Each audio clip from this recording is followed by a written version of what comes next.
Mesdames et messieurs, bonjour. Nous sommes sur la télévision SCA. Vous présentez une émission intitulée Fauteuil des cadres. Fauteuil des cadres, c'est votre magazine d'analyse politique pour les cadres du parti politique Éveil de la conscience africaine, ainsi que les personnalités politiques partenaires de cette formation politique. Aujourd'hui, nous recevons notre cadre, un cadre du parti politique Éveil de la conscience africaine. Il s'appelle M. Polycarpe Nafungu.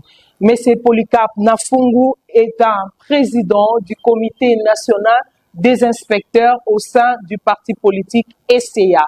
Bonjour, M. Polycarpe. Bonjour, Vous allez bien? Oui, je vais bien par la grâce de Dieu. Ok, bienvenue à l'émission Fauteuil du cadre.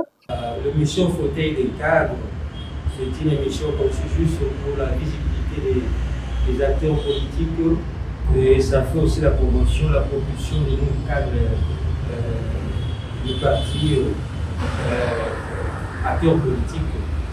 Alors, pour moi, c'est une grâce de participer à l'émission Fauteuil des cadres. Je suis là pour vous remercier et vous dire saisir l'occasion pour vous remercier. Ok, vous étiez candidat député national de la FUNA. Alors, M. Polycarpe, malheureusement, vous n'aviez été proclamé vainqueur. Alors, avez-vous bien accueilli ces résultats de la CENI? Oui, comme vous venez de le dire, je fus candidat député national à la FUNA pour les comptes de développement IDPS qui va s'aérer, voilà, pour mon parti Éveil de la conscience africaine, SCA-cible, qui dirige Maman Dorothée Diakabé, à qui je salue en passant.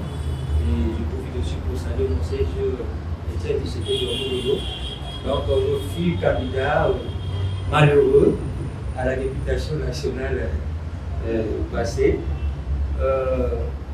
Comme dans le football, comme dans les sports, il y a la victoire, il y a le nul, il y a aussi l'échec.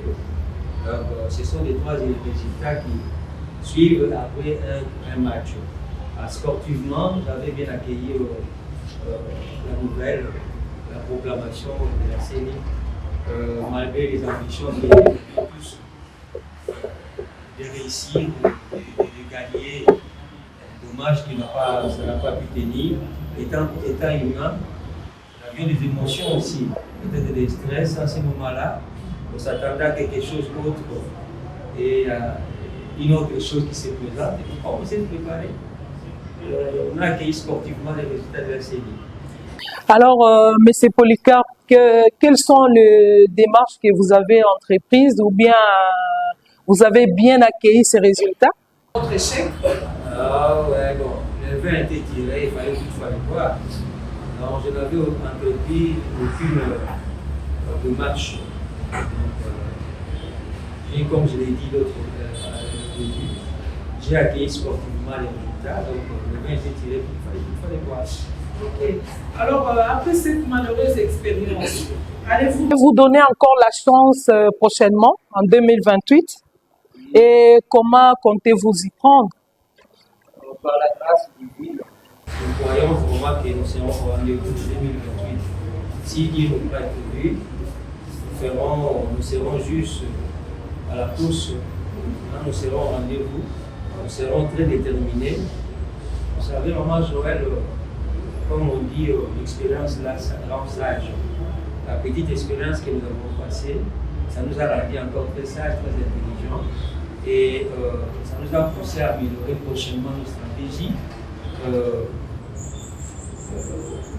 réunir toute la logistique, le matériel, la base. C'est-à-dire que nous avons acquis une expérience vraiment très positive. Malheureusement, malgré que nous ne sommes pas proclamés vainqueurs, mais toutefois nous avons reçu de l'intelligence et beaucoup de sagesse.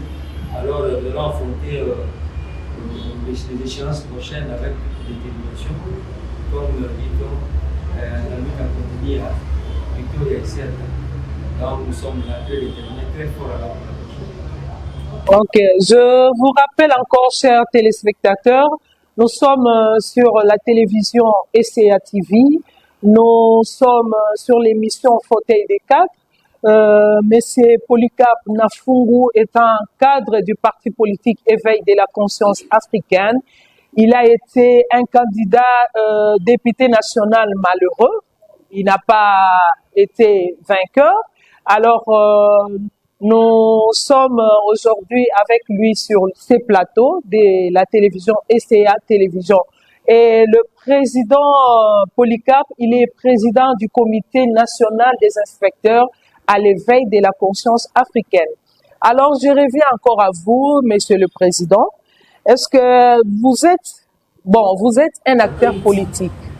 Le gouvernement vient de sortir. Et quelle est votre analyse sur ça? Oui, d'abord, je commence à féliciter le président de la République et le président Félix-Antoine Tshisekedi pour la nomination de Maman Judith Suminwa, lui qui est le champion de la masculinité positive. C'est la toute première fois dans notre pays d'avoir une femme à la tête. Donc, c'est vraiment une félicitation à l'égard de notre président qui a toujours un regard sur les femmes. Alors, à un moment, Judith Suminwa, notre premier ministre, vous savez, les mamans ont un cœur ouvert. Les mamans ont un cœur sensible. Les mamans ont un cœur. Ils sont vraiment très sensibles, comme je l'ai dit. Alors, nous croyons cette fois-ci que Maman Suminwa sera très sensible aussi aux réalités de la population. Et cette fois-ci, il y aura quand même une différence par rapport aux autres, parce que c'est une femme maintenant qui dirige. Donc, nous croyons que Maman fera que son cœur de maman puisse un peu différencier avec celle des hommes qui sont passés par là. Alors, nous la souhaitons bonne chance pour ces mandats, c'est à la tête du gouvernement. Alors, ce que nous pouvons dire, c'est que si nous voulons proposer quelque chose, nous voulons que Maman, la première ministre, jette un regard sur ce qui se passe à l'Est. On dit chaque fois, nos frères, chaque fois il y a des violences, il y a tous des mots qui se passent là-bas. Alors nous demandons à Maman de jeter un regard, de tourner son regard surtout vers les gens qui viennent à l'Est. Ils s'accentuent vraiment, qui mettent vraiment un accent sur cette guerre-là qui est trop perdue, qui est là où nos amis perdent leur vie. Alors, nous voulons aussi que Maman, la première ministre, se penche aussi sur l'aspect social du peuple. Parce que parfois, le social du peuple est oublié. Alors, nous demandons à Maman de jeter aussi un regard sur ça, de se pencher sur l'aspect social du peuple et aussi à ces phénomènes de l'insécurité urbaine. Donc il y a des gouvernements qui passent, mais qui ne mettent pas vraiment accent sur ça. Nous voulons qu'en tant que maman, elle n'aimerait pas voir des gens couper à marcher, tout ça, qu'elle se penche aussi de ce côté-là,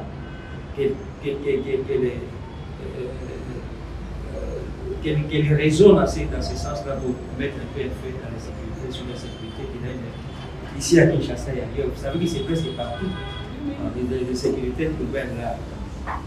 À la première ministre aussi, nous le disons maman, il faut penser aussi au palais de la ménagère. Les gens ne s'en sortent pas. La vie est devenue très difficile. Si maman aussi, en tant que maman, elle connaît bien la réalité du terrain.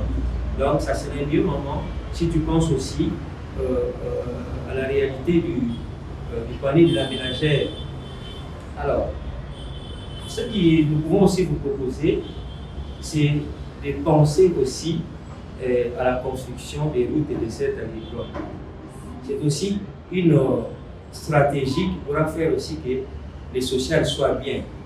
Alors, nous voulons aussi, maman, la première ministre, si vous pouvez aussi penser sur la stabilité de la monnaie locale. Alors, en mettant l'accent sur la production et la consommation locale. Vous savez, maman, nous importons plus. Nous importons plus, nous exportons moins. Alors, ça serait mieux si vous mettez l'accent sur la production locale. Vous encouragez la production locale. Vous savez, chez nous, il y a même des gens qui ne savent pas que les riz Bumba existent encore. Vraiment. Les riz Bumba existent encore. Les enfants ne savent même pas faire. Oui. Nous, quand on était petits, on mangeait seulement le riz Bumba. Oui. Mais maintenant, les gens se penchent beaucoup sur les riz pakistanais là, et pourtant vraiment des riz bio qui est chez nous là à l'Équateur et qui nous consommons jamais. Voilà. Et la première ministre se penche surtout du côté de ces côtés-là. La production locale et la consommation locale aussi de notre monnaie. Donc c'est ce que nous demandons Madame la Première ministre. Et je voulais aussi ajouter un aspect. Madame la Première ministre va veiller aussi à la caisse de l'État. À la caisse de l'État, il y a plusieurs. Il y a l'argent qui échappe à l'État et au contrôle de l'État. Hein, ça va plus aux poches des autres. Il n'y a pas vraiment un contrôle approfondi, oui. Tout le monde fait ce qu'il veut, il y a du désordre. Ouais, ça dit que l'argent de l'État échappe plus, lui échappe, l'État ne parvient pas à gérer toute la recette. Donc, maman, oui, doit penser aussi, doit veiller à la caisse de l'État. Il n'y a pas des voleurs cette fois-ci. Vraiment. Parce que on est fatigué des millions qui partent, qui s'envolent, alors ça discrédite un peu le gouvernement. Vraiment. Nous demandons à maman de jeter un peu le regard sur ça. Elle est très vaillant là-bas pour ce qui concerne aussi le recette de l'État. Il essaie de bien voir de ces côtés-là. Voilà. Alors, Papa Polycarpe, est-ce que vous êtes sûr que ce gouvernement sera à la hauteur de l'attente de la population congolaise? Oui, nous lui accordons seulement chance. Nous accordons chance, tout dépendra aussi de parce qu'on en a tout vu. Hein. Bon, peut-être, comme vous venez de le dire, c'est une femme, c'est la toute première fois. Ouais. Bon, on voit une femme qui chapeaute un gouvernement. Ouais. On peut espérer. Vous êtes sûr de ça? On a toujours l'espoir, puisque nous souhaitons plus la réussite, la prospérité, la stabilité de notre pays. Exactement. Alors tout dépend aussi des dirigeants. Si les dirigeants est vraiment passionné pour son travail, je crois que ça ira. Et qu'il soit un peu, il y a un peu de rigueur dans la gestion de la chose publique là. Il y a un peu de rigueur. Il n'y a pas de laisser aller, hein, il fait un peu sur tout. Parce que nous accordons seulement les chances à ces gouvernements. Nous croyons que de ces gouvernements sortira quand même de bonnes choses. Et puis c'est une femme. Aussi un défi à relever. Les hommes sont passés. Et là, c'est moi, je suis femme. Il doit tout faire pour relever ces défis. Donc nous croyons, nous lui accordons une chance pour que tout marche mieux. Alors, Papa Polycarpe, il y a plus de 15 anciens qui se retrouvent dans ces gouvernements. Alors, c'est par leurs compétences ou ils sont gâtés. Comment analysez-vous sur ça? Parce qu'avant que le gouvernement puisse être publié, on avait beaucoup appris. Il y aura des nouvelles têtes, de nouveaux figures, mais à notre surprise, on a vu encore des anciens, on les a encore réamenés encore au nouveau gouvernement. Est-ce que c'est par rapport à leurs compétences ou bien ils sont gâtés? Comment vous analysez ça? Parce que nous avons des intellectuels ici dans la ville de Kinshasa. Il y a nos enfants qui terminent les universités en économie, en droit, en politique. Mais pourquoi nous voyons toujours des anciens toujours au gouvernement? Comment analysez-vous? Bon, je crois que le gouvernement passé, il n'y avait pas seulement des médiocres là-bas. Il y avait aussi des gens qui ont bien travaillé. Donc si aujourd'hui on les reconduit, ce n'est pas un péché. Vous savez les histoires les 145 territoires, les 145 territoires, il y a dans la fonction publique, il y a des acclamations quand même. Donc s'il y a des gens à acclamer, il faut acclamer. tout n'était pas mauvais. Tout ce n'était pas mauvais. Il y avait quand même des bons fruits. Et si la première ministre agit bien, le président de la République agit bien de les reconduire, ce n'est pas aussi une chose mauvaise. C'est-à-dire qu'ils ne sont pas gardés, ils sont mérités. Vous savez, il y a quand même des ministres qui méritent. Ils méritent d'être reconduits parce qu'ils ont bien travaillé.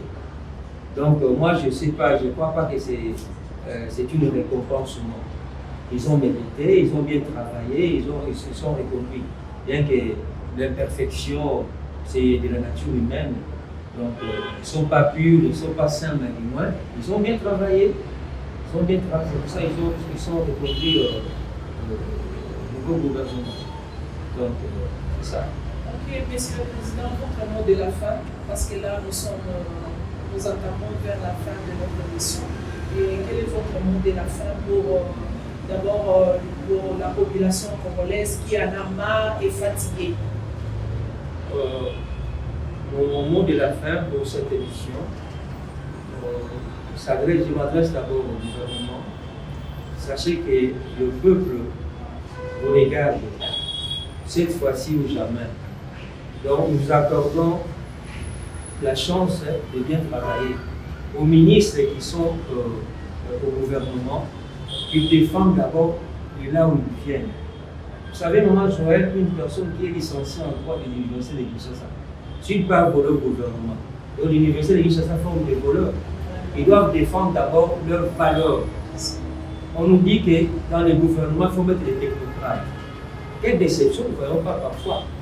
Un technocrate qui est sorti en dessous de la moyenne. Et celui qui n'est même pas au technocrate travaille mieux. Donc, nous lançons un mot au gouvernement, au ministre, de travailler, de penser aussi à la population. Vous gérez la chose publique, vous gérez le gouvernement, vous gérez le gouvernement de peuple. Ces peuples-là vous regardent. Donc, Maman Premier ministre, vous avez une très grande charge, et surtout que vous avez pris le pays, le gouvernement, pendant un moment qui est vraiment très, très délicat. Alors, il faut tout faire pour satisfaire le peuple. Nous sommes vraiment fatigués, le peuple est très fatigué. On a mis le dernier soir chez vous le gouvernement. Alors, nous accordons bonne chance au gouvernement, comme je l'ai dit. Longue vie SCA TV, plein succès à l'émission Fauteuil de cadre, qui nous donne l'occasion de nous exprimer et puis qui fait la promotion des acteurs politiques. Donc, nous accordons bonne vie et puis une salutation à tout le monde, à tous les cadres de mon parti, à commencer par le premier cadre de Maman Dorothée, le secrétaire général de la secrétaire générale, les secrétaires généraux, tout le monde, alors vraiment mes salutations, plein succès. Merci Papa Polycarpe Nafungo, le candidat député national de la FUNA, le candidat malheureux. C'est comme ça qu'on vous appelle. Oui, prochainement heureux. Voilà.